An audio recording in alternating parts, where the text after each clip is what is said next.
Smuggling ಕೇಸ್ಗೆ ಸಂಬಂಧಪಟ್ಟಂತೆ ರನ್ಯಾರಾವ್ ಬಂಧನ ಪ್ರಕರಣ. ಇದೀಗ ರನ್ಯಾರಾವ್ ಚಿನ್ನ ಕಳ್ಳ ಸಾಗಣೆಯ ರೂವಾರಿ ಯಾರು?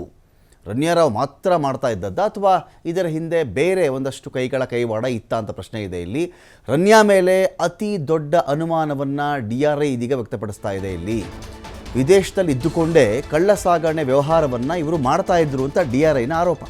ನಾವು ಹೇಳ್ತಿರೋದಲ್ಲ, ಇದು DRI ಹೇಳ್ತಿರ್ತಕ್ಕಂಥ ವಿಚಾರ. ಇದು ಇವರು ಫಾರಿನಲ್ಲಿ ಇದ್ದುಕೊಂಡೇ ಆಪ್ರೇಟ್ ಮಾಡಿದ್ದಾರೆ, ಚಿನ್ನವನ್ನು ಕಳ್ಳ ಸಾಗಣೆ ಮಾಡೋದು ಹೇಗೆ ಅಂತ ಹೇಳಿ 6 ತಿಂಗಳ ಕಾಲ ಭಾರತದಿಂದ ಆಚೆ ಇದ್ದು ಚಿನ್ನ ಸಾಗಾಟಕ್ಕೆ ಪ್ಲಾನ್ ಮಾಡಿದ್ದಾರೆ ಇವರು. ಇದರಿಂದ ಭಾರತಕ್ಕೆ 38.5% ತೆರಿಗೆ ನಷ್ಟವಾಗಿದೆ.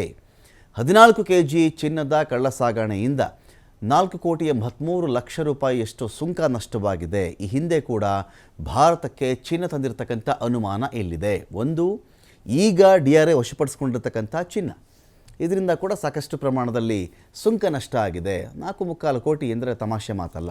4,83,00,000 ರೂಪಾಯಿ ತಮಾಷೆ ಮಾತಲ್ಲ ಇದು.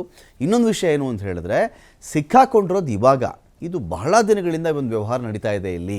ಹಾಗಾಗಿ ಭಾರತಕ್ಕೆ ಕೋಟ್ಯಂತರ ರೂಪಾಯಿ ಸುಂಕ ನಷ್ಟ ಮಾಡಿರಬಹುದು ಎನ್ನುವ ಅನುಮಾನವನ್ನು ಕೂಡ ಇದೀಗ DRI ಇಲ್ಲಿ ವ್ಯಕ್ತಪಡಿಸ್ತಾ ಇದೆ. ಅಂದರೆ ಈಗ ಸುಂಕದ ಲೆಕ್ಕದಲ್ಲಿ 38.5% ಭಾರತಕ್ಕೆ ತೆರಿಗೆ ನಷ್ಟವಾಗಿದೆ ಅಂತ ಹೇಳಿ DRIನ ವಾದ ಇದೆ ಇಲ್ಲಿ.